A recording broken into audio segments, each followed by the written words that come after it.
Good afternoon, everybody. And it could be good morning somewhere, it could be good evening somewhere, because this particular webinar, which is a live webinar exclusively for the seafarers on cruise ships, we are starting the webinar. And the topic of the webinar is employment during and post-COVID on cruise ships. Facts and awareness to help you choose. Friends, colleagues, I have the greatest pleasure in welcoming all of you. We have a great panel today to discuss this issue. And the greatest joy is that we have our chief guest, Sri Amitabh Kumar, Director General of Shipping with us. So we welcome you, sir, Amitabh Kumar, sir, on this particular webinar. Mr. Amitabh Kumar needs no introduction. I will not surely go on his qualification of what he has been, but I will like to mention what he has done in the last, particularly in the last 1 year of the COVID crisis. The SOPs, as our Director General of Shipping, he has been a pillar of strength in giving us guidance, in supporting, and in not just guidance, in practically taking us through this COVID crisis. The SOPs which were done by the Indian Maritime Administration with him as a Director General of Shipping was the SOP which was also followed during the crisis throughout the world. In fact, the IMO had also taken cognizance, and that's formed in many ways the base for the SOPs of the other countries also in this particular situation.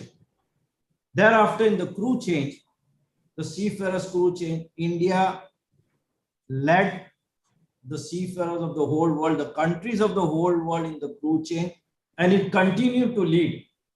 No country in the world, in any labor supplying country has done this much crew change as the Indian seafarers in the crew change. In fact, as of now, we have exceeded more than 300,000 seafarers as far as the crew change is concerned. So India led and continue to lead. So this is thanks to the efforts and the direction of our very own Director General of Shipping, Mr. Amitabh Kumar. Then we have on our panel, Mr. Prasad Hariharan. Mr. Prasad Hariharan is the Managing Director of Carnival Support Services India Private Limited. As far as the cruise seafarers are concerned, as of now, Carnival is the biggest employer of cruise seafarers. So we welcome Mr. Prasad Hariharan to this panel. We have Mr. Stewart Coote. He is the CEO and Human Resources Viking Cruises, and Viking is also one of the employer of the Indian seafarers. We welcome Mr. Stewart Coote. Thank you for having me. We have Mr. Prasad Jha. He has an advantage of Mr. Prasad Jha is the Group Managing Director and CEO of MSC Ship Management Limited. He has this on this panel. I think he has an advantage of having hundreds and thousands of seafarers working on cruise ships, and much more who are working on the main fleet like the tankers and the bulk carriers. So Mr. Prasad Jha, we welcome you, and it is a pleasure to have you with your distinctive advantage of having dealing with seafarers on merchant ship as well as cruise ship. Welcome, Mr. Jha. Then we have Lena Dyring. Lena Dyring is the Director of the Cruise Operations, Norwegian Seafarers Union. The Norwegian Seafarers Union has played a very important role particularly as far as amongst other things, as far as the cruise seafarers are concerned. And we have the pleasure of having Lena Dyring with us, and we welcome her on board this panel. Thank you. In the midst of all these, we have Mr. Jaikumar Bhasin. Hello. Jaikumar Bhasin is an executive chef. He's a serving chef, and he's a serving cruise seafarer is the executive chef. Since this particular webinar is exclusively for the seafarers on cruise ship, it was important for us to have somebody who will voice the concerns, the anguish, and the hope which the seafarers have. Because with the anguish, there is also hope. With the seafarers, the cruise seafarers have on in this pandemic situation. So welcome, Mr. Jaikumar Bhasi. Thank you, sir. And let me also recognize CMD SCI, Madam Joshi, Captain Bhasin, and Captain Sankalp Shukla and Mr. Anil Deoli, and of course our own NUSI President, Captain Hirananda. This thing is going live on the, as I said, on the YouTube and the Facebook. Now, I would like to start with the webinar. And the purpose of this webinar is very clear.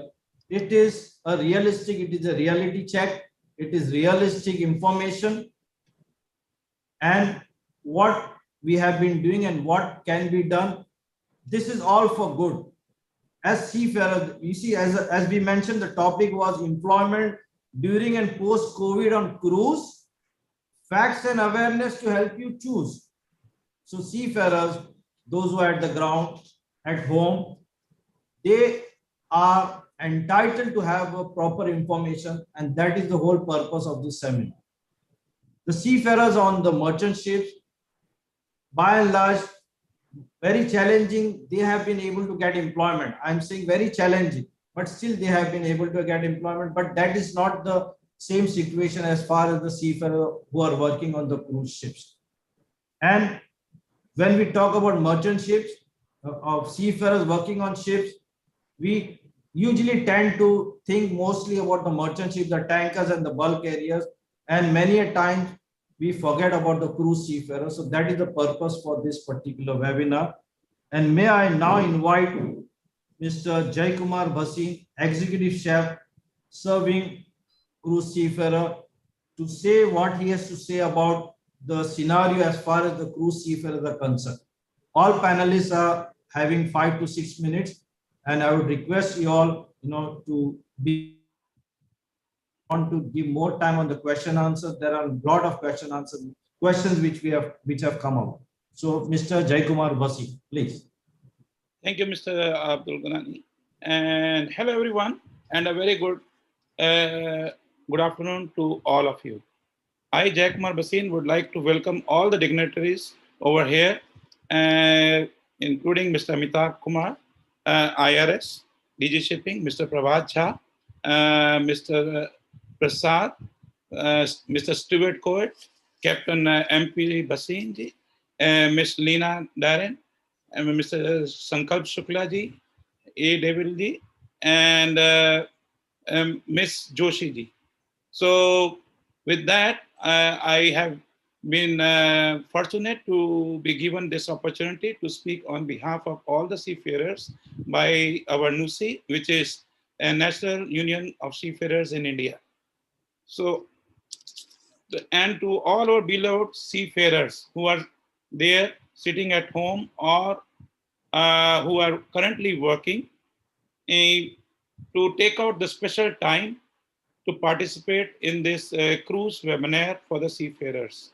So this is a platform where we can raise our concerns and get the latest updates, as Mr. Abdul Ghani has already mentioned it. So let's go ahead with this.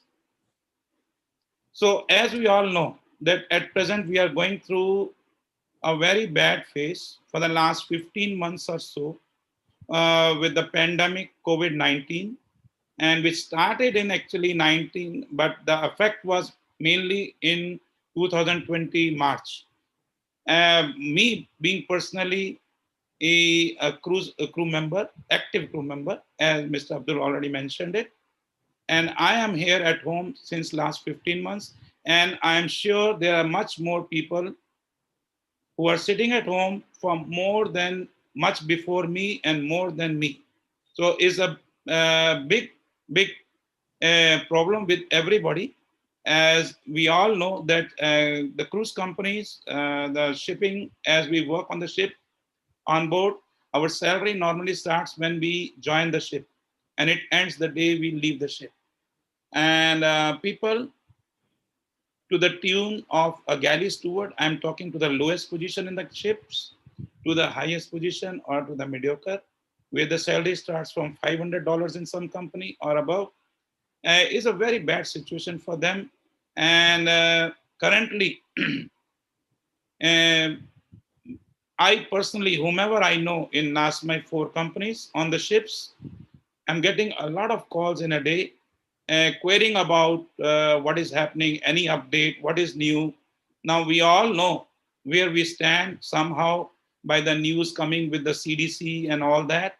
But at the same time, the crew members also would like to know more.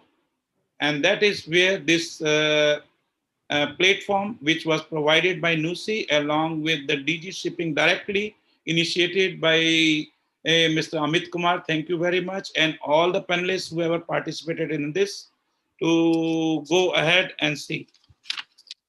At the same time, I would also like to thank our Indian government, especially our Prime Minister and DG Shipping, Mr. Amit Kumar, especially for helping out the seafarers to repatriate from all over the world to be back at home with their families. And it was not an easy task. I certainly, on behalf of all the seafarers, would like to thank NUSI, the National Union Seafarers of India, Mr. Amit Kumar, and all the companies which came together and took a priority in sending the people at home who were stuck during the COVID period. And there were a lot of curiosities going all over the world, all over the families, that our family members should be at home. And it was not an easy task.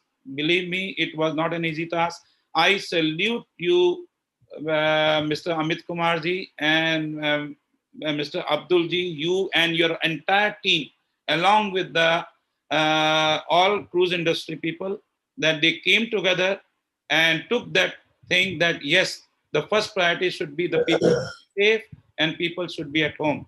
So that's a very remarkable job done by all together. Again, special thanks to NUSI, National Unions of Seafarers of India, under the very able and dynamic leadership of General Secretary Mr. Abdul Ghanani Sirang, along with all the cruise ships companies for the safe return. During this pandemic period, I would also like to thank our NUSI for coming out and helping the seafarers for the matter of Provident Fund being raised, and it's being sanctioned very soon, I presume.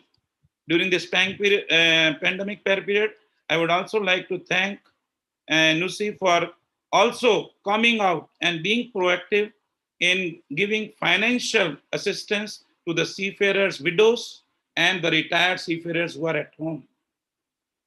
Presently, very active role is also being played by NUSI for priority to be given for the seafarers for the vaccinations, which Mr. Abdul Ghani has already mentioned initially. Now, as myself also being a crew member working on ships at home, as I already mentioned, there are a lot of questions and queries which the crew member would like to know, and I would like to present a few of them. As you all know, since they are sitting long time at home, I should not mention that, but huge responsibilities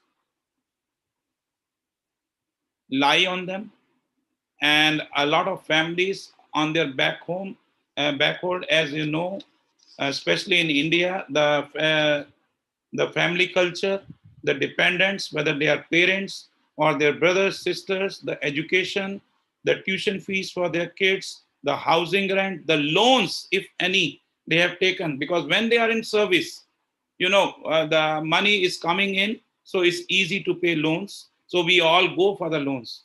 Now we don't know all of a sudden that the shipping will stop and we will stuck right in between.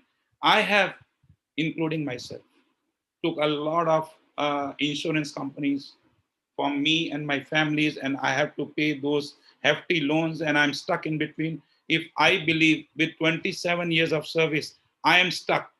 And imagine the people who have just joined 3, 4, 5 years, how they will be repaying the loans.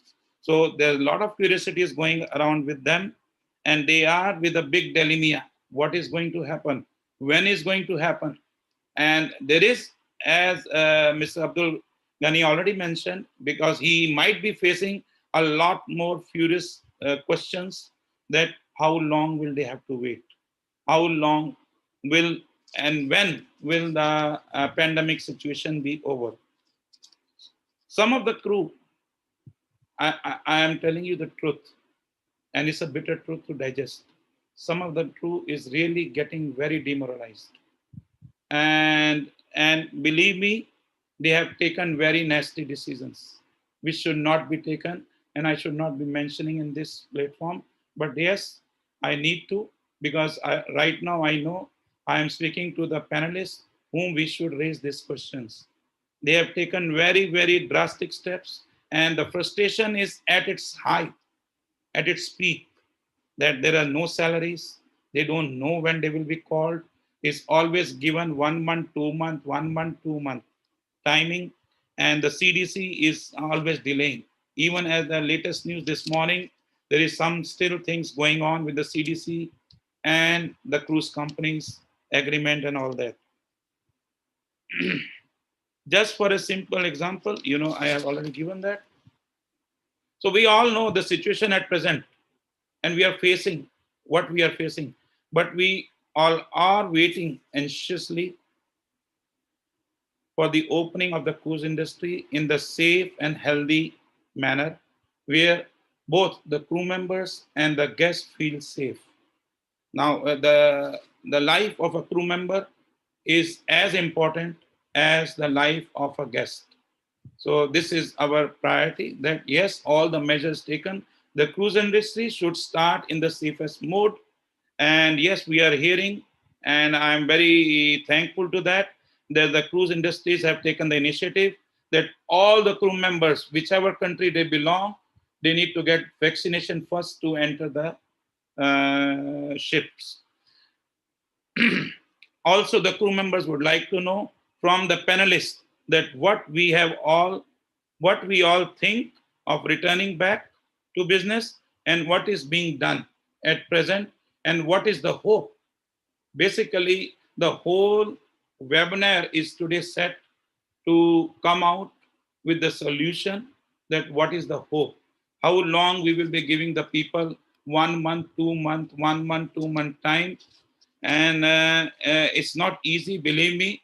In our positions, it might sound a bit okay, but think of a position working to the very smallest position on the cruise ship. The expenses for the monthly, they always go up as per your standard goes up. And then if you are earning an X amount of salary, the household expenses goes like that. So I did not knew. I was called in the 11th hour to sit back and hold. And that was okay for me for some time. I'm telling you the truth, but over a period of time, it's now becoming like what's going to happen. And at the same time now, I will try to end up here because everybody needs to speak. I once again thank you all, including Mr. Amitabh Kumarji, for your time taken from your very, very busy schedule. I know, and we all know that you are very busy. And Mr. Abdul Ghani ji, Sarangji, along with all NUSI, to come out and organize this event, and very useful platform where we can share and get the latest update. Once again, I, Jay Kumar Basin, would like to thank everyone, all the seafarers who have joined us during this webinar, and would like now to give the handover to Mr. Abdul Ghani for the next panelist. Thank you. Thank you, Mr. Basin, for coming right into the focus of this discussion, this webinar. And as we mentioned, this is a reality check. This is a real stuff, real way. How should we go forward in this? Because the message, the detail which you get from this webinar from the stakeholders is very, very important. May I now request Mr. Prasad Hariharan from the Carnival Cruises to share his thoughts on this panel. Thank you, Mr. Prasad. Thank you very much. Director General of India, Mr. Amitabh Kumar, Abdul Ghani ji, and my fellow panelists. Thank you so much for giving us the opportunity, this platform, to talk directly to the seafarers who work on board cruise ships. And Mr. Jaikumar Bhasin, Chef, you have very articulately pointed out exactly where the issues are. Thank you very much for being very bluntly honest about the problems that seafarers, my seafarers and seafarers of my fellow cruise companies, they are in a really bad spot at the moment. And it's not because of their doing. It's just that this particular pandemic has struck in a way where the cruise industry has been affected the most. And that's something which is very, very evident. None of the cruise ships around the world are sailing with passengers now. They are on, just safe manning crew, sort of anchored alongside or anywhere across the globe, Bahamas, Barbados, Europe, everywhere. But the silver lining is beginning to show, which is what, I would rather focus on what's going to happen in the future and what we can hope for in the near future. The good news is that some of the countries have allowed cruising, UK being one, Italy, I'm told, has got permission for cruising. And this is still UK cruising. It's not really, with countries closing borders. Ships are not permitted to go across and visit different countries, which is the real charm of cruising. Passengers come on board and they want to see different countries, different ports. I'm sure that will come in due time, but at least ships going out to sea with passengers on board, even with reduced capacity, is a great sign for the industry. Okay, so I would rather focus on this, but before we focus on the future, I want to acknowledge the contributions that the Maritime Administration, Mr. Amitabh Kumar, his entire office, and other cruise companies have made in ensuring that so many thousands of seafarers were brought back to India. Companies chartered whole planes, 747s, bigger flights to bring, and this was completely done by the companies with the support the administration gave us. We brought back, and I think Carnival Corporation brought back close to about 18,000 seafarers. They sailed a lot of ships from the US, and so did a lot of other cruise companies. They came to different ports in India to make sure that the seafarers went home safe. It is a very, very difficult situation, and I don't want to really sidestep the issue. The issue is that a lot of seafarers are out of pocket at the moment. Because the contracts work in such a way that you only earn when you are working on board the ships, and you don't really get paid when you are ashore. But I would more like to focus on the future. I would like to see more companies sort of get ready to sail their ships. I am nearing my, I think, end of 5 minutes that Mr. Abdul Ghani has given me, but I will be answering any questions that we will have during this webinar, and I'm more than happy to be honest and upfront and not really duck any question on this. I will do my best to answer to the best of my abilities. Thank you very much, Mr. Ghani. Over to you. Thank you, Mr. Prasad Hariharan. Yes, there are many questions, and some of the questions have been marked specially for you. The people who put in the questions. So we will have our time around. So thank you for keeping the time limit, because as I indicated, our Director General also has another engagement, but he will be there till the time he can be. So now I will request Mr. Prabhat Jha from MSC, CEO MSC, Managing Director and CEO of MSC, to share his thoughts. And as I said, he has a unique advantage of dealing with the merchant ships as well as the cruise seafarers. Over to Mr. Prabhat Jha. Thank you so much. Thank you, Ganesh. Thank you very much. Good day to all of you. I think, first of all, a really congratulations to NUSI for organizing this. Very thoughtful of them and very compassionate. And of course, we welcome all the delegates and especially Mr. Amitav Kumar for his time. And just, I have one page summary just to show, and it somehow completely matches the theme of the NUSI seminar today. Can you see my screen? Okay. I hope everybody can see my screen. Yeah, we can see this. Okay. So I will just walk through the summary. So we had done a cruise survey for the people who are at home, and just to understand their thoughts, feeling, and everything else. And we had reached out to about 15,500 people who could complete. That was about 60% of our crew, which is at home today. And we had 108 nationalities, and no surprise, you will see that the Indian seafarers are at the top.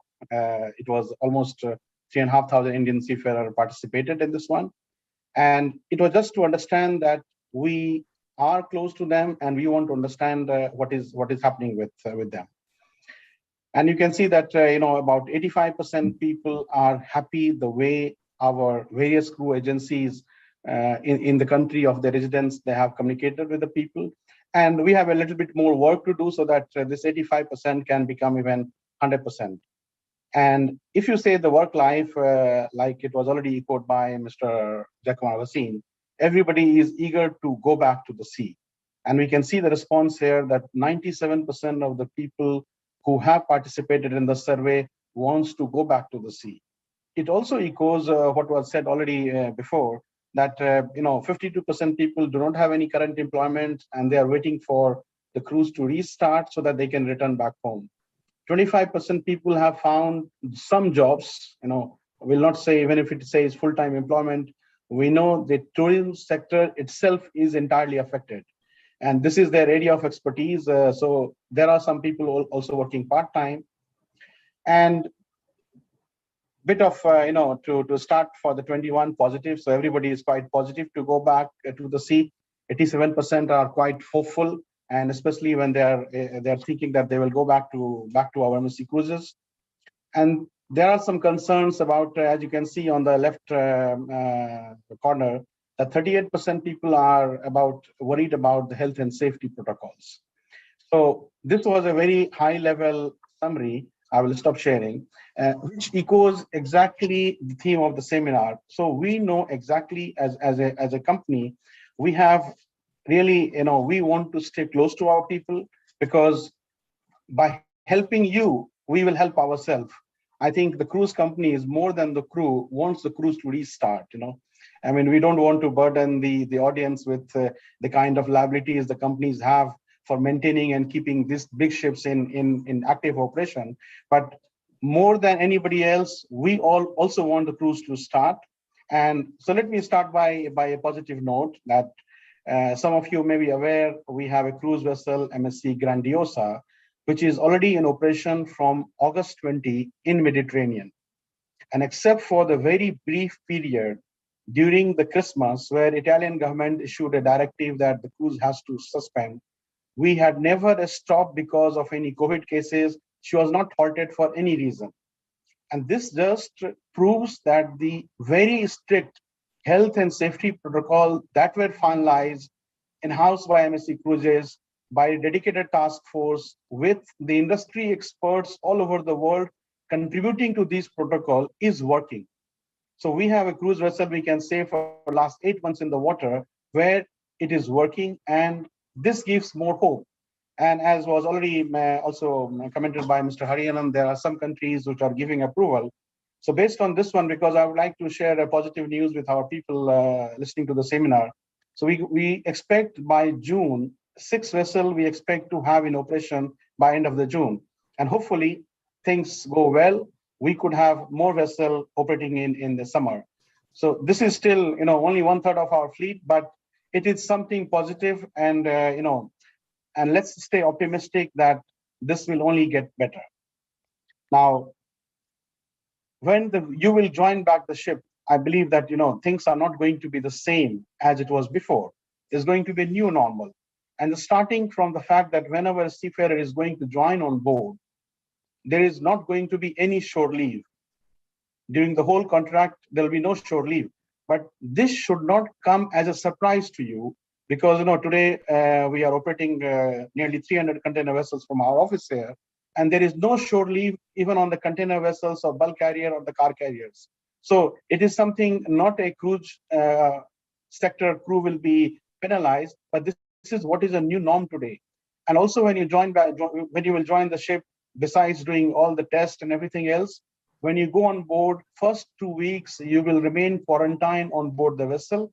And during this 2 weeks, you will be given a lot of training, how to keep yourself healthy, what are the new programs so that guests can stay healthy, because it's going to be a completely new normal.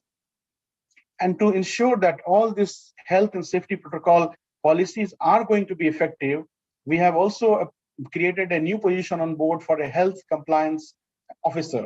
So this is basically to ensure that all the time our crew member, including the guests, remain healthy. And if something comes up, then there is a right protocol and everybody is fully aware of how to address this situation. Now, a little bit going back before the survey I showed you was done in January 2021. But even last year, after the big help of all the authorities, that we managed to get all the crew back home, in the month of May, we had created a crew support team, which had about 30 people from different nationalities who were capable of speaking various languages. In the first 6 months, there were about 18,000 contacts by email or WhatsApp. WhatsApp is quite a good means of communication.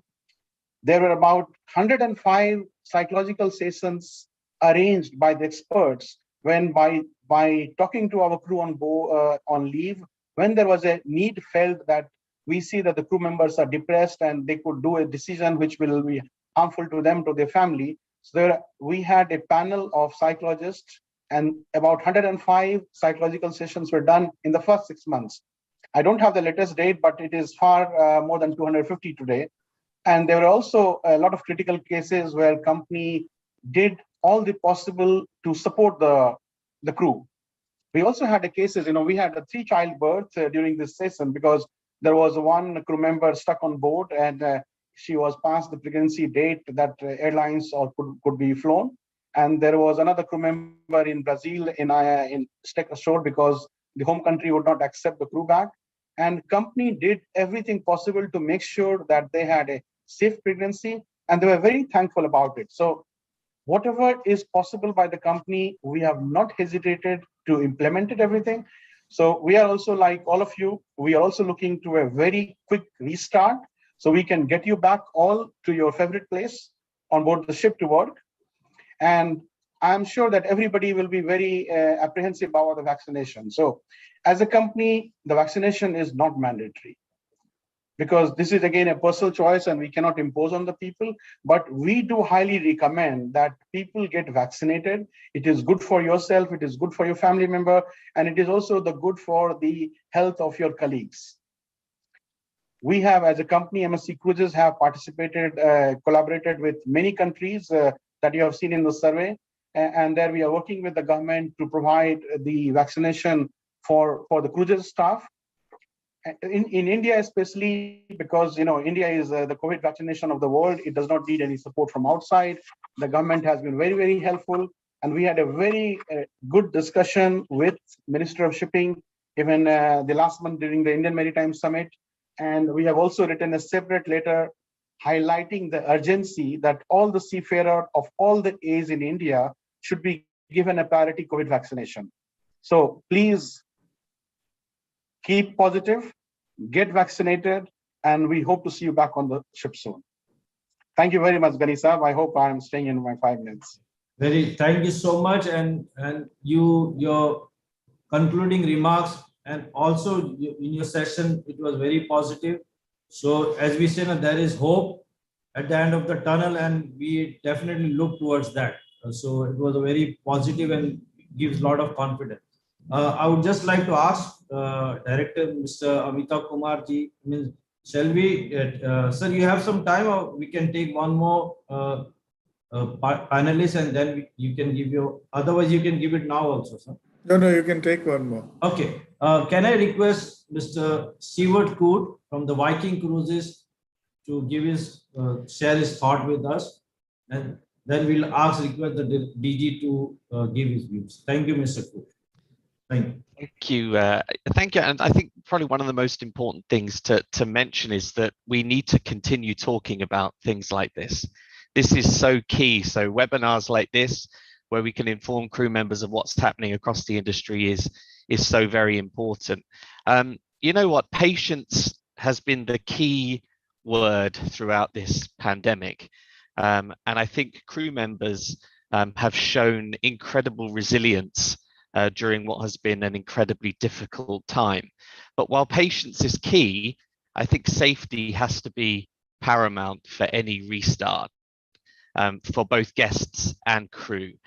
I know that that at Viking, one of the things that we've done is we've installed PCR laboratories on each of our ships so that we can do daily testing for our crew and guests. And I know that the other panelists here, and everybody has implemented different safety protocols, enhanced safety protocols, to keep people safe, so that when the restart does happen, it doesn't become a false restart, because we want people to return to cruising, and for that to stay for good. But you know, our role as operators, what can we do to make the long wait that crew members are having now easier? What kind of things can we look at? What should we do? As I said, talking is so important. I think the survey that Pravat showed was exceptional. You know, we do monthly calls with our crew where we do a question and answer session, so crew members can write in and ask questions, and we try and answer those with all the latest information that we have. We've just started working on a project with the Norwegian Seamen's Union, so that we can start to offer standby pay. Now, the reason for this is, what we want to do is we want to bring back as many crew members as possible before we restart. So we want to fill our ships up, get our crew on board. But of course, if you haven't got paying guests, that becomes very expensive if you pay full salaries. So until we get into operation, we're looking at paying crew members a standby pay on board, which would be their basic pay element, no working until the guests arrive.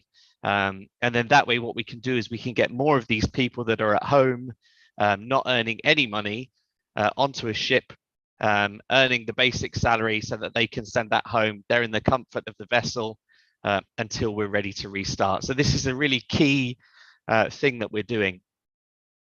And in addition to that, another way of getting more people onto the ships is that we're trying to reduce for this period, or for at least until the pandemic is over, we're reducing the contract lengths. So typically we would have a 6-month contract length for most crew members, and 4 months for managers. And we're looking at doing 3 and 2 for those people. Again, that way we can get more people onto the ships, earning some money rather than sitting at home. And of course, another thing is, it's important to have a controlled restart.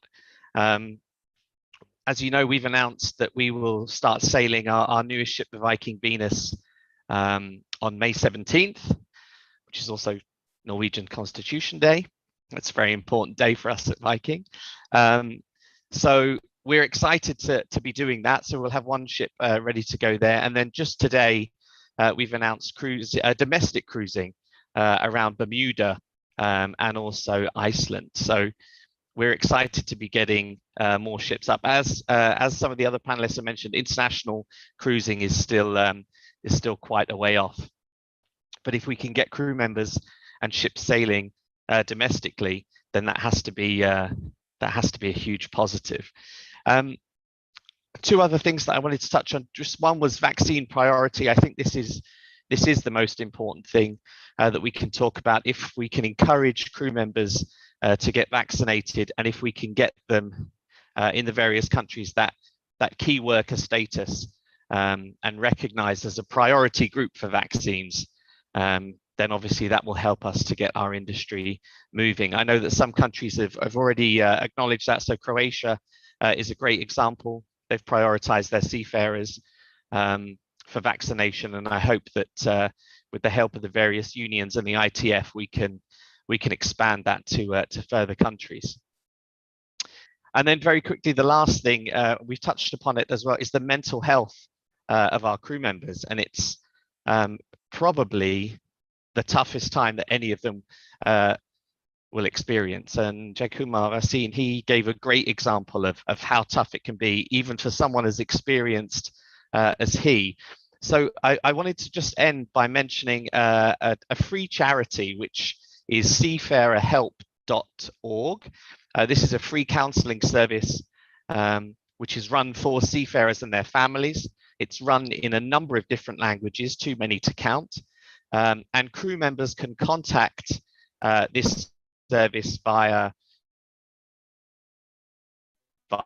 Zoom, Skype, Facebook, Viber, Line, WeChat, you name it, they've got it, and someone will get back to you and talk to you. And I think it's so important that we extend that professional help to seafarers at what is a very, very difficult time. But I look forward to answering any questions that people might have as well when we get to the Q&A. Thank you. Thank you so much, Mr. Koot. And it was very reassuring to note about your standby pay and the contract length. You know, these are times which the seafarers on the cruise ship are looking forward to. As mentioned by you and also Mr. Prabhat about the mental health, it is very, very important that professional help is available.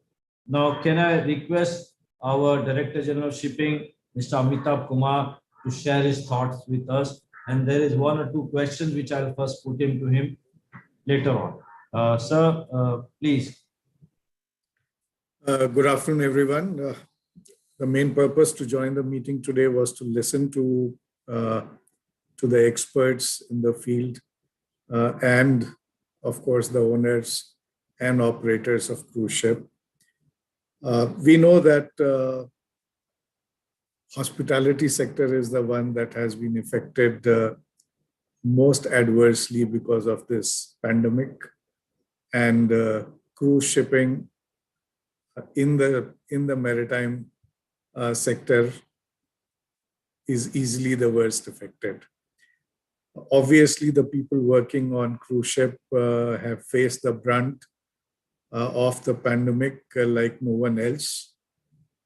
Initially, of course, the fear of catching the virus, the fear of getting stranded somewhere around the world, fear of not being repatriated to your home country. That was the first phase of pandemic. Somehow that was dealt with because of the close cooperation between the countries and the shipping companies who did a remarkable job in repatriation of almost all the crew members from their ships in very difficult circumstances. When the travel ban was the norm of the day, to repatriate the crew to countries that literally feared receiving anyone from outside was no mean an achievement. However, the second phase, the second impact of pandemic, that is on the jobs, the crew change and the job is what we are now facing insofar as the cruise industry is concerned. And there is no immediate relief in sight, especially for the majority of the crew. There may be some who would be lucky to go in some of the odd cruise ships that would start operating, but the majority has to still suffer in silence till cruising is resumed again after some time. There would be different timelines for different countries, depending on the COVID situation in those areas. I do not foresee all the countries vaccinating each and every member of that country anytime very soon, given the constraints of vaccine manufacturing, constraints of vaccination itself, and several other bottlenecks that exist in a mass vaccination drive for any disease of this magnitude. Having said that, we should also be clear as both administration and as shipping companies that once the situation improves, we should devise methods and SOPs that are both safe and practicable. If we know that not all countries can vaccinate each and every one, and if we devise an SOP which says that we will not allow people without vaccination, then we are making our SOP a little impractical.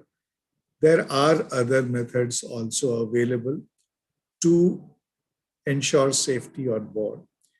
In merchant ships, that has been implemented, that is being implemented for now almost 1 year without much difficulty. And I think it is time that we start learning from the best practices of various sectors.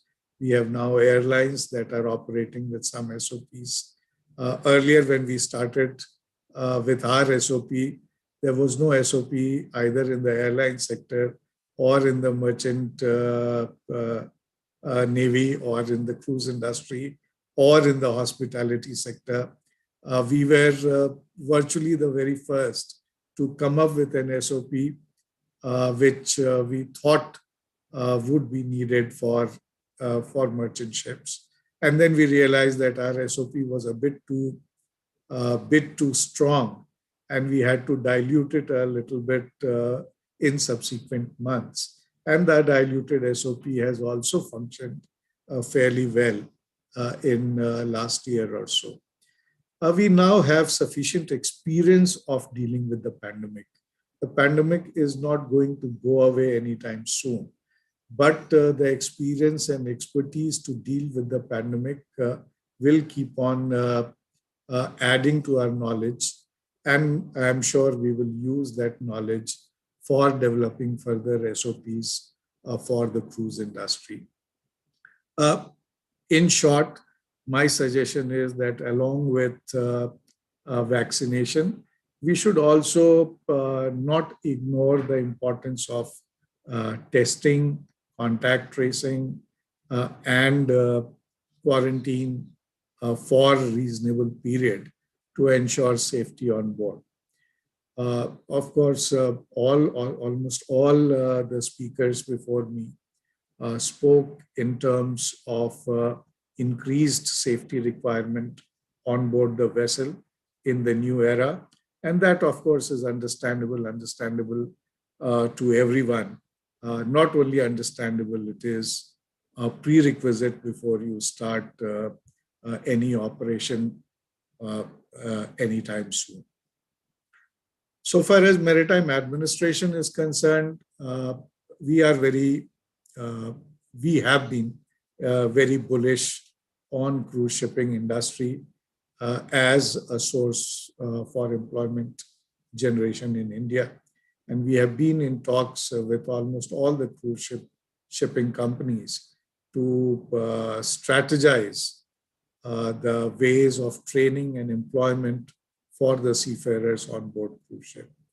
We have in our vision also decided to have at least 3 dedicated cruise maritime training academy here in India to cater to the requirements of the cruise industry in future. And we are very serious in terms of setting up these academies and ensuring that they provide training of the highest standards in keeping with the actual requirements of the cruise industry. It has been a setback for us because a number of people who were employed in the cruise industry had to sit at home in the last year. And I'm sure it has not been very easy for them. That transition, even if they have found some alternate means of employment ashore, the transition would not have been very easy. But there is no way as of now to keep yourself occupied and to be in gainful employment other than finding an alternate means of livelihood here ashore. Having said that, we should also keep remembering that we are seafarers primarily, and we are maybe at a short break because of the given circumstances, and we need to keep ourselves abreast of the latest development in the cruise industry. And once the opportunity arises, we should be in a position to provide our services to the industry as and when they require. This is my short message. I'm sure, I know I am not sounding as optimistic as I should, but at times realism is more important than anything else. And we have to be very realistic in these circumstances, especially when what we are seeing in India today. Till about 15 days back, we thought we are quite in control of the COVID situation. And in 15 days' time, the situation has worsened to such an extent that Maharashtra government had to really tighten up its screw and impose a lot of restrictions, which we thought were the things of the past. We don't know how this pandemic is going to behave, and we have to be prepared in whatever capacity we have. We have to be prepared to fight it, prevent it, keep ourselves safe, which, as someone said, is paramount. And of course, keep hoping for better days in future.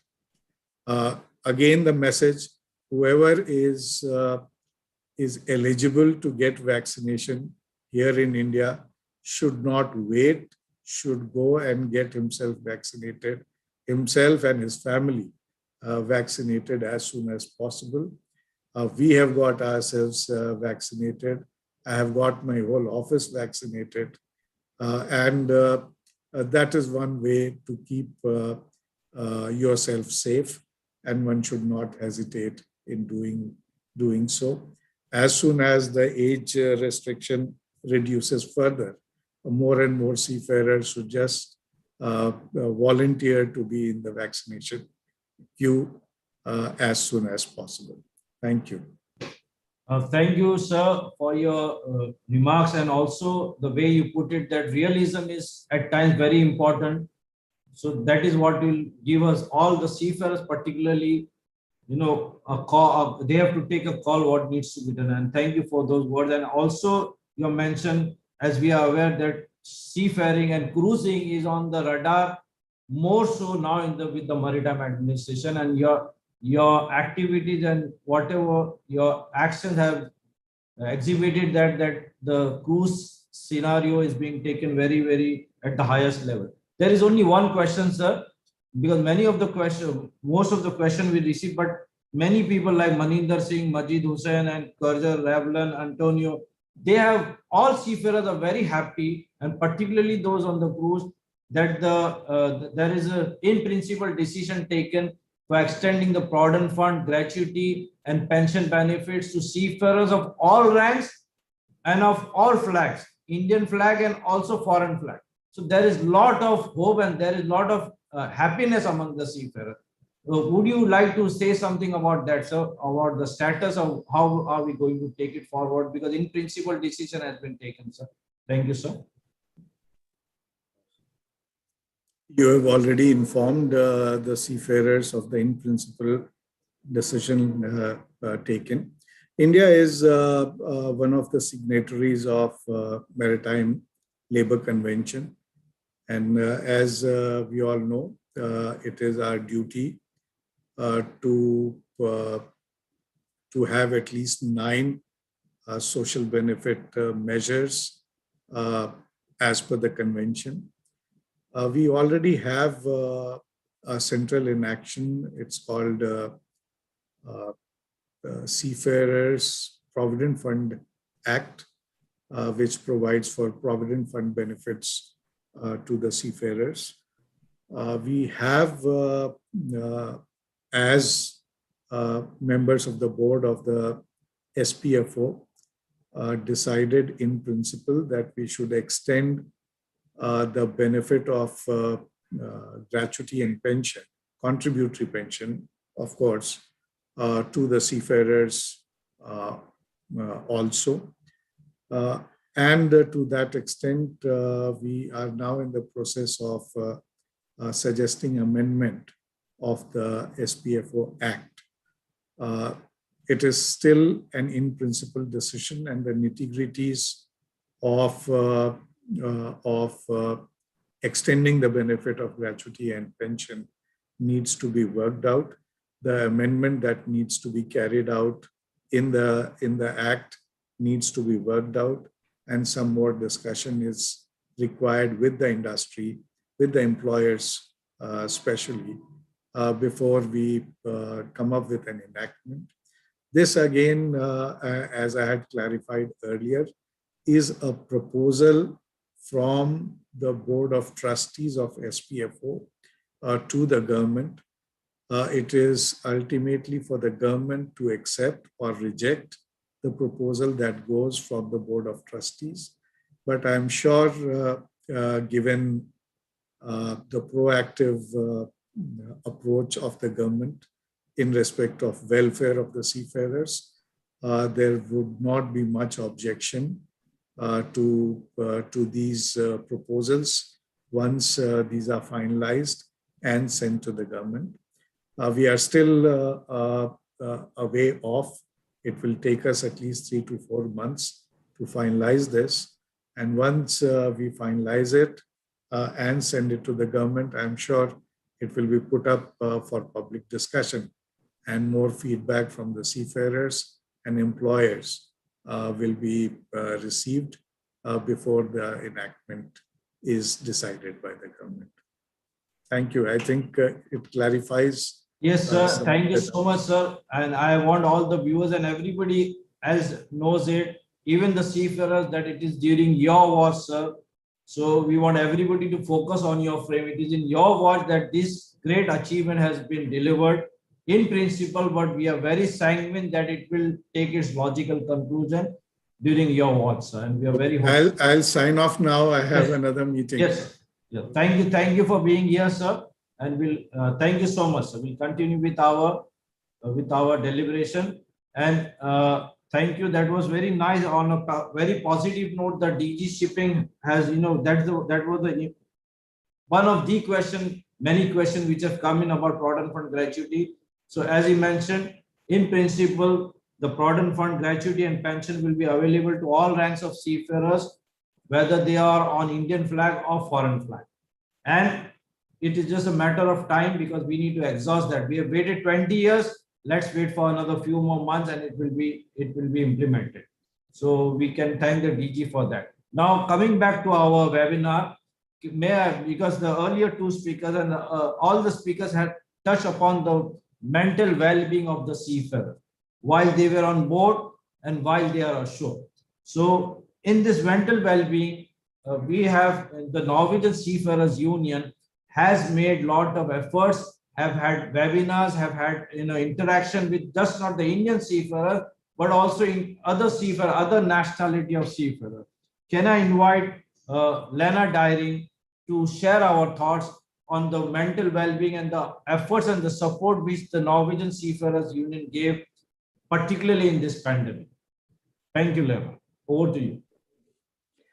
Thank you very much, and thank you for inviting me to be part of this webinar. It's really important that information like this, reaches seafarers in the cruise industry during this time of uncertainty. So it's really great that NUSI facilitates events like this. Yeah, I can talk a little bit first about, like you mentioned, the mental health efforts that we've made, also in collaboration with NUSI, a lot of it, and then a few points, general points after that.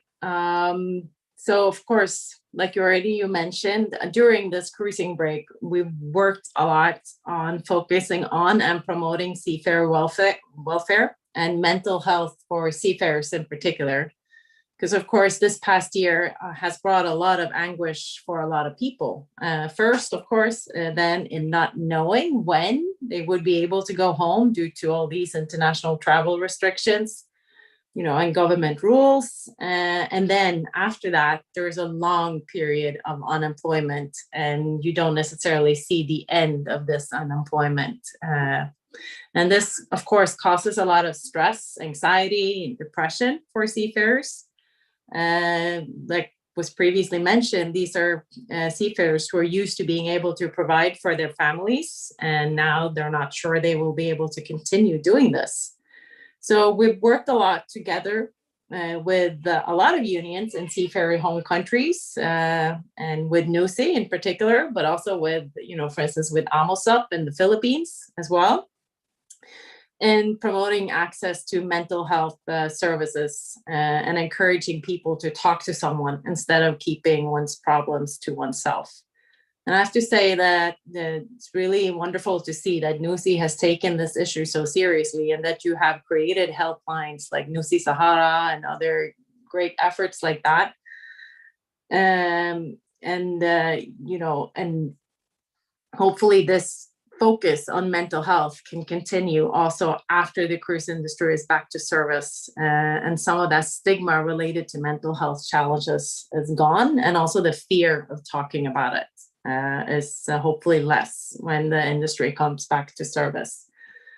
I also have to give compliments to some of the companies, or to many of the companies, which have also focused on issues related to mental health services. I think it's a great signal to seafarers to see that the companies are also emphasizing the importance of mental health. And I think it gives seafarers a little bit more confidence in the fact that they can safely come forward if they have or they need someone to talk to, or they need help. So that's great. I have to also, like, for instance, Viking that are here today. I know they've, like Stuart mentioned, they've stayed in touch with the seafarers working for them throughout, and also offered a lot of the support to the seafarers, also the ones who are home. So that's great to see. Other than that, I could say a little bit about us as a union, what we've been trying to do. We're also, of course, we're trying to be a part of the solution in terms of trying to help ensuring that the jobs for seafarers are there when the COVID crisis is over, or is managed in a way where it's safe to resume cruising. So now, for instance, like entering into agreements like were mentioned earlier with Viking, for instance, as one example here. As we are starting to see at least some light at the end of the tunnel, where we see different companies are announcing restart efforts, and that must be very reassuring for seafarers as well. Of course, these restart efforts are, based on government restrictions slowly being lifted, so that companies are allowed to operate. And from what we've seen, and that, of course, they can ensure safe operation both for crew and passengers. We see a lot of the signals we get. We see, the signals are some like a gradual restart during the second half of 2021. That's a lot of the signals we see from the industry in general. So hopefully then, going forward, when the world reopens and seafarers come back to work, I, of course, hope that we've learned a few things from this pandemic. One being the importance, like mentioned already, on focusing on mental health so that we can prevent some of the tragedies that did happen during the start of this shutdown. And then, of course, one of them being the repercussions of all these travel restrictions internationally for key workers like seafarers. And also, I would have to also focus on the importance of the responsibility of the flag states, and especially flags of convenience during these difficult times. I think they probably could have done more to help get seafarers home in a timely fashion. I think also, like it's already been talked about a lot, is the importance of vaccine equity, because in this world, we are not safe until everybody's safe and everybody has had an access to vaccines. So that's something that we will keep working on a lot, and, ensuring that seafarers are designated as key workers, and with that comes vaccine priority. And that, I think, also very important to mention, because in some countries, when they mention seafarers being prioritized for vaccination, they sometimes forget about seafarers in catering and hotel roles on cruise ships. So it's very important that this designation and vaccine priority also includes all seafarers on cruise ships. So that's something that we will continue to focus on quite a bit. Also, we have to, when, coming back, we're going to have a whole range of new challenges that we haven't had as much of before. One of them being working with the industry and with government organizations to ensure access to shore leave for seafarers. That's going to be important. How we manage to increase medical scrutiny for seafarers, and questions about quarantining and things like that is also very important questions that I think we as an industry and organizations with the industry, that we come together and solve these challenges. With that being said, I really cannot wait for cruising to get started again, and for people to get back to work. We look forward to meeting everyone in person again, during visiting ships, or at our Seafarer Center in San Juan, Puerto Rico. We look forward to organizing our seminars again, and of course, especially the seminar in India together with NUSI, and the time is right and it's safe to do so again. So thank you. Thanks again for inviting me. Thank you, Lena.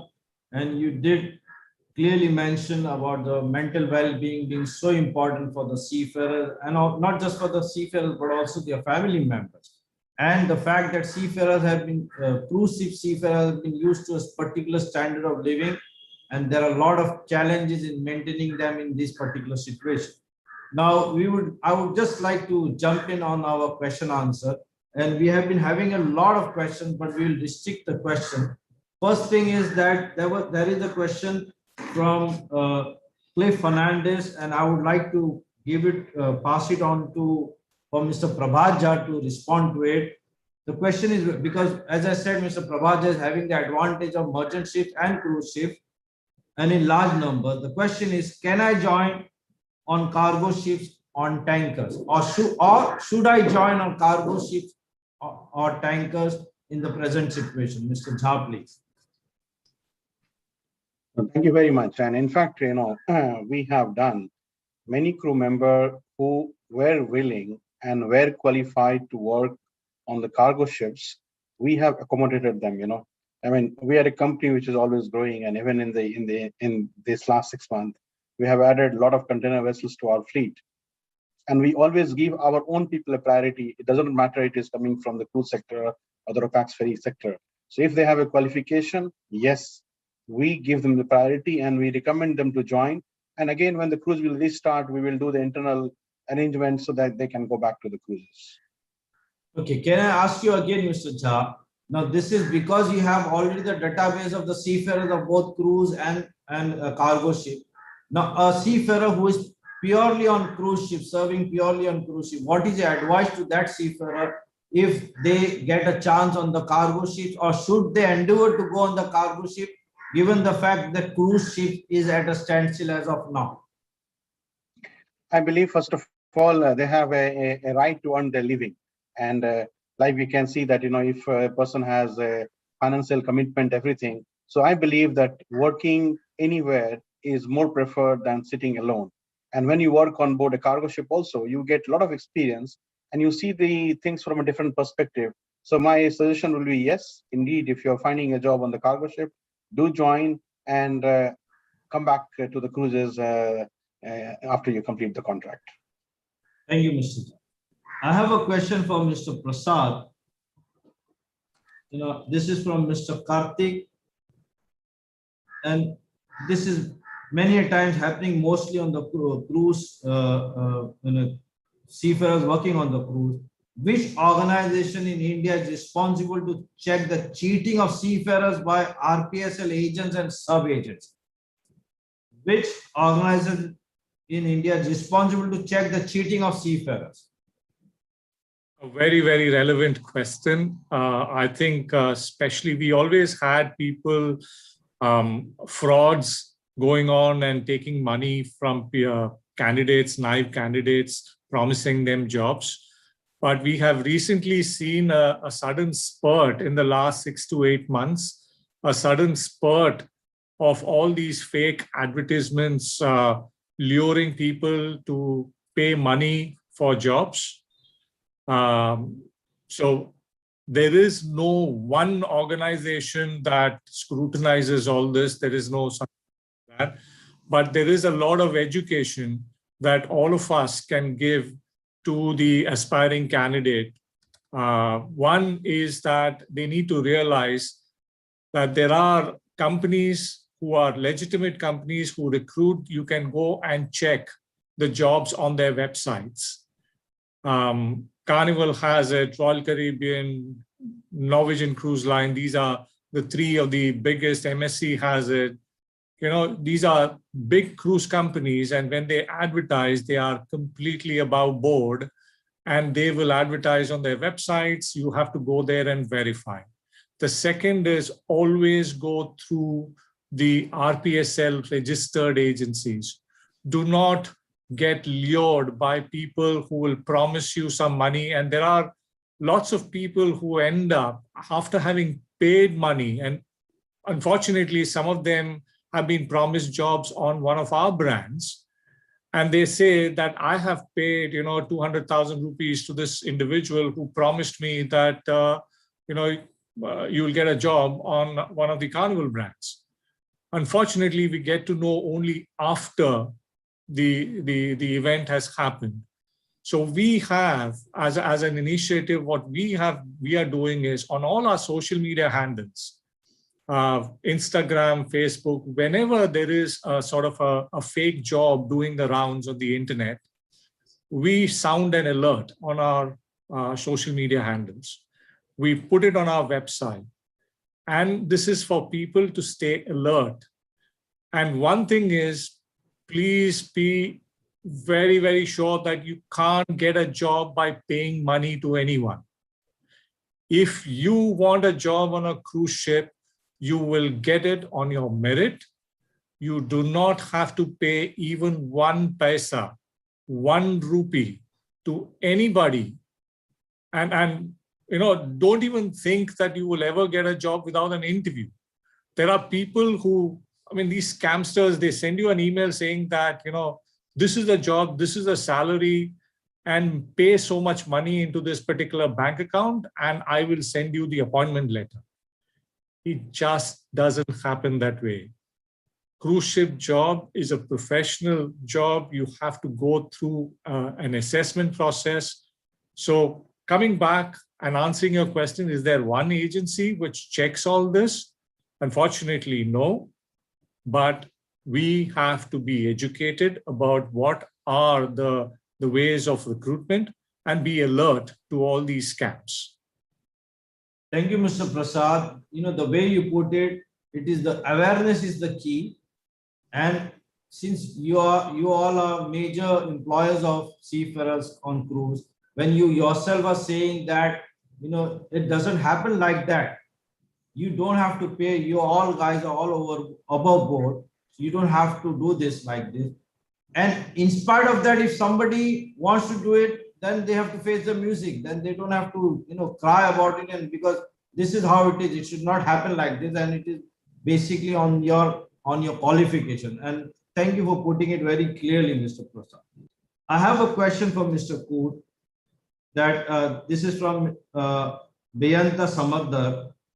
Is it the question is regarding the is it mandatory to take COVID-19 vaccine before joining a cruise? Okay, is it mandatory? And the COVID-19 crisis has brought to the fore serious questions of safety and hygiene. How do you think the industry will instill confidence in the passengers? You know, this is the question. How will it instill confidence in the passengers, and is it mandatory to take the COVID-19 vaccine before joining the cruise? I think probably one of the most important things, and the Director General mentioned this when he spoke, is that vaccinations cannot be mandatory. It can't be a condition of employment. But what we can do is we can encourage crew members to take up vaccines as soon as they get the opportunity to do so. Because what we don't know at this stage is how international travel will be affected by people that do not have a vaccine.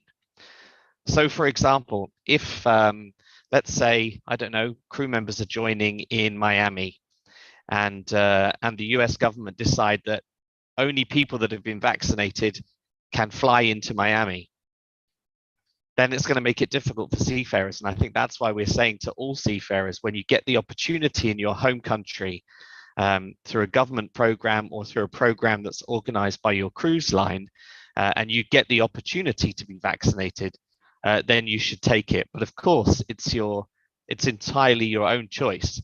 But what we're doing as a company is we're trying to present all the information for crew members to make an informed choice. But because of course, as I said, we don't know how international travel will be affected going forward. And then the second part of the question was, how do we instill confidence in our guests? And I think all of us have spoken about the enhanced health and safety protocols that we have. And I think I mentioned before that as I said, we've installed PCR labs. So we have 3 lab technicians on board, so we can do daily testing for our guests and our crew. So we don't need to send stuff ashore and wait for results. We can get results same day. You know, we've got UV filters that have been installed into our air systems throughout the ships. You know, we've got UV robots that patrol the ship in the evening and close times and disinfect things. And of course, we've got enhanced protocols and training for our crew members on how they're going to be dealing with guests during what I guess we call the new normal. And then just making sure that, you know, crew members understand those new health and safety protocols before they come on board. So whether it's online training, you know, webinars where we're talking about things, we've got videos where we're showing them examples of how things are going to be different, and explaining to them that that when they come back, as I think someone said before, it's not going to be the same. But I think that's how you instill confidence in your guests, by them knowing that your health and safety protocols are second to none. Thank you, Mr. Koot.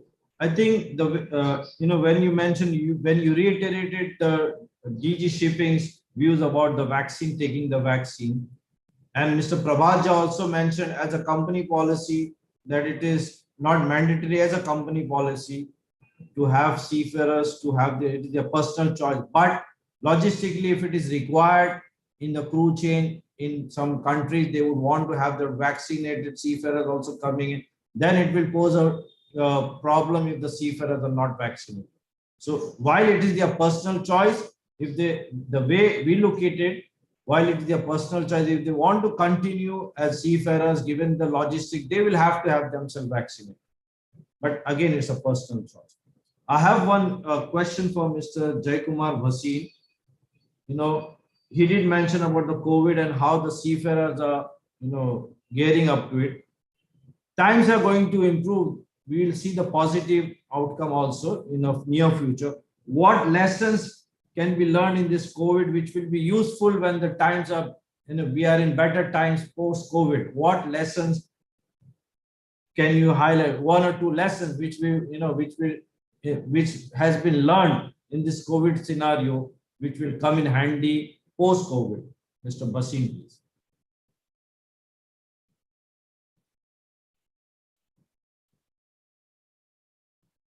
You'll have to unmute yourself, Mr. Bhasin. Unmute. Can you unmute it?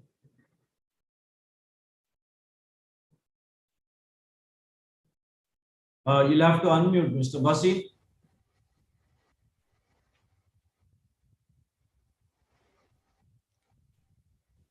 Okay. I think Mr. Bhasin is having some technical problems. Can you unmute yourself? Okay, you try unmuting, then we'll take the next question, and that is particularly for Lena. Now, given your experience, what has been your experience? How the seafarers, cruise seafarers, this is just not of the Indian seafarer. What has been your experience? How the cruise seafarers have been adapting to the COVID situation? Because you have been into a lot of wellness and other programs. What has been your experience of how the cruise seafarer, we'll come back to Mr. Bhasin, hold on. How the cruise seafarers have been adapting to the COVID situation, and if there are some advice, Lena. Thank you. Yeah, first I have to say that I think the seafarers in the cruise industry have been extremely resilient and adapting very well to a lot of change. And that is not, of course, not something that's new to COVID. I think seafarers in the cruise industry have been very resilient for a long time, also before this pandemic.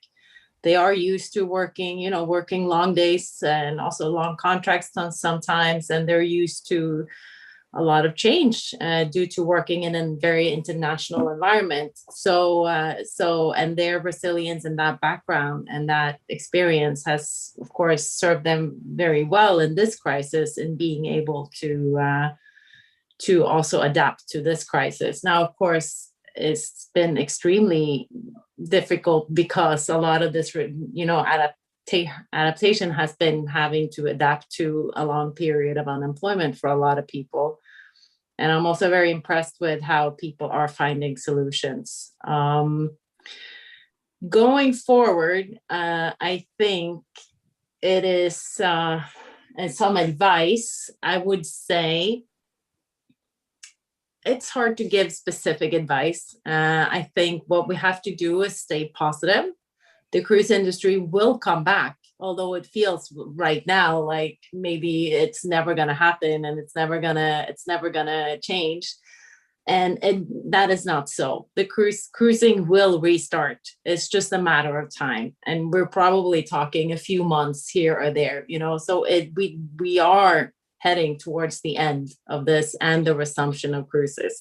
I would also maybe say, as not as much advice, but more kind of manage expectations, that even though cruising restarts, let's say during the second half of 2021, gradually, it's still going to take a long time for all the seafarers who are home to be kind of to get a contract, because there's a lot of people right now at home waiting.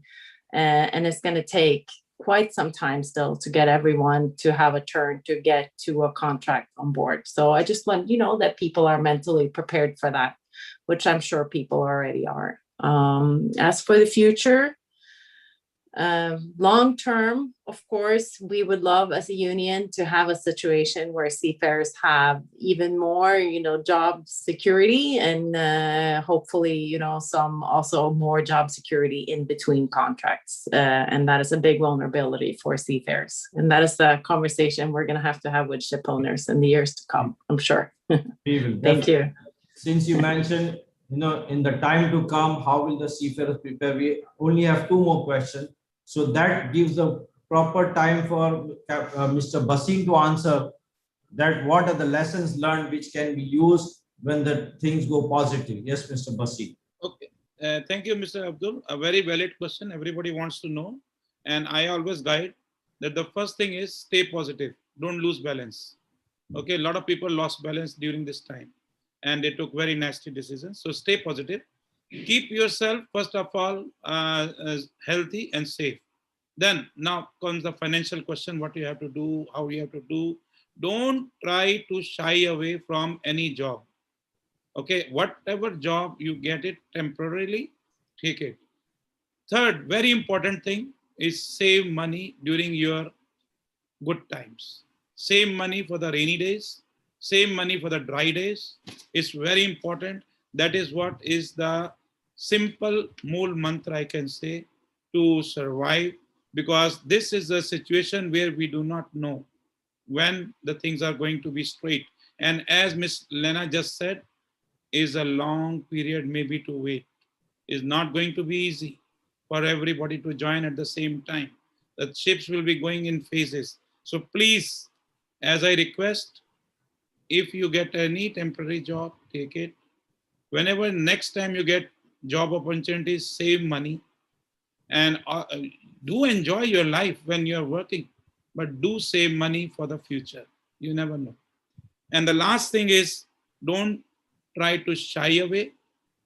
And especially for the F&B team working, I will say, because I am from the F&B side, since the F&B team is more skilled, they have more skill, so they can come out with anything. They can, even in India, it started, and I guided few people to start from their home. They open now big pastry shops from their home. They did it. I can give you a right example in front of me. And they used to serve cakes and pastries for us, 1, 2, 3. And now they have hired a pastry shop and they are doing good. So I'm very happy. They are earning more money there, huh? They are earning more money and I'm very happy. And they always call me, Chef, you guided me good. So this is what I say. In India, it just started cloud kitchens. So use that. Even if you make good pasta, sell it from your home. Why not? Get money because you need money to live life. Thank you. And one last question. And we have as I mentioned, we have Carnival, we have MSC, we have Viking, the companies which are taking the maximum number of seafarers, Indian seafarers. Now, I don't know which one of you would want to answer this, but the question is a very simple, very polite question, very normal question from any cruise seafarer. What financial support can the companies give for the cruise seafarers in this pandemic? And this has come from Leonardo Di Costa. Any one of you can answer it, please. What financial support can the cruise seafarers get from their companies in this pandemic, COVID pandemic times? Mr. Abdul Ghani, I told right at the beginning that I will not duck any question. This is a difficult one. Okay. And but it is a question. Absolutely. I completely understand. It's a concern for everybody. Unfortunately, the entire cruise industry has gone through a really bad time. And it's not just the seafaring population. It's also people who are working in the offices. A lot of offices have made a lot of people redundant, laid off a lot of office staff.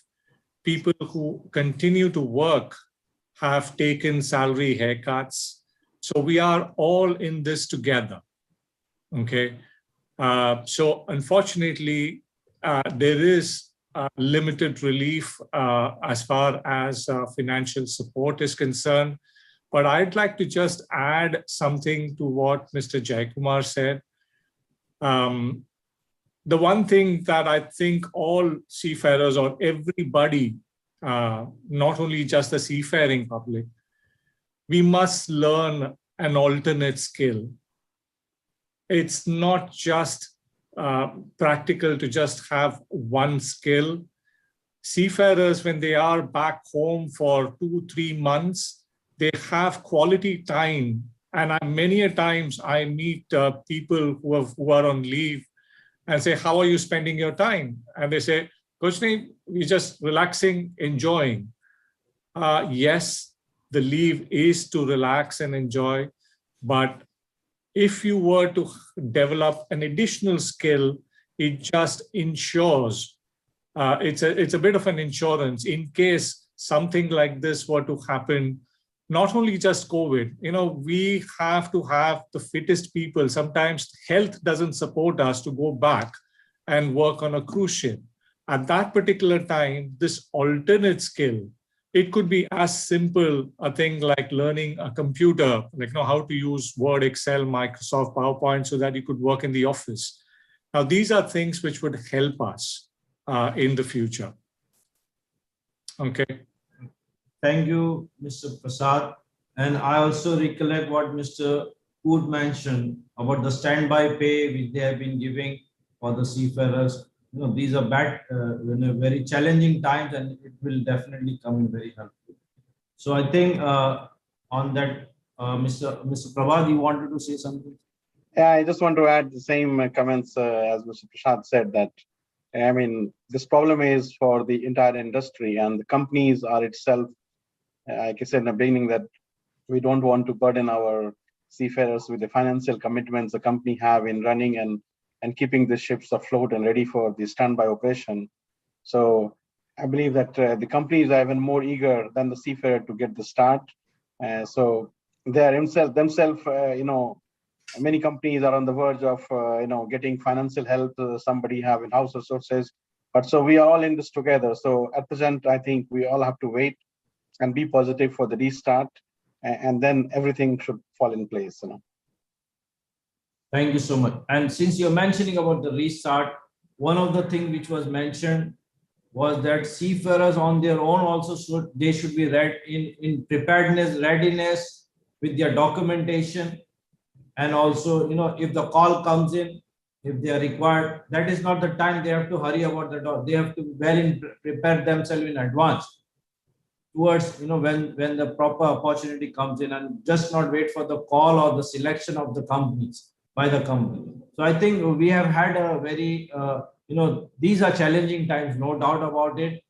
And this seminar, as the intent of this particular webinar was for the seafarers on working on cruise ships to hear it particularly from the ship owners who employ them in large numbers. What is the status, what they can look forward to, what is the way forward, how they need to prepare themselves. And also particularly when Lena mentioned about the well-being quotient is very, very important for just not for the seafarers, but also their family members. And added to that, the DG shipping, as he also mentioned in his talk, that there is a lot of focus on cruise. We have always maintained that for merchant ship, there were institutions, there were pre-sea academies for decades there have been.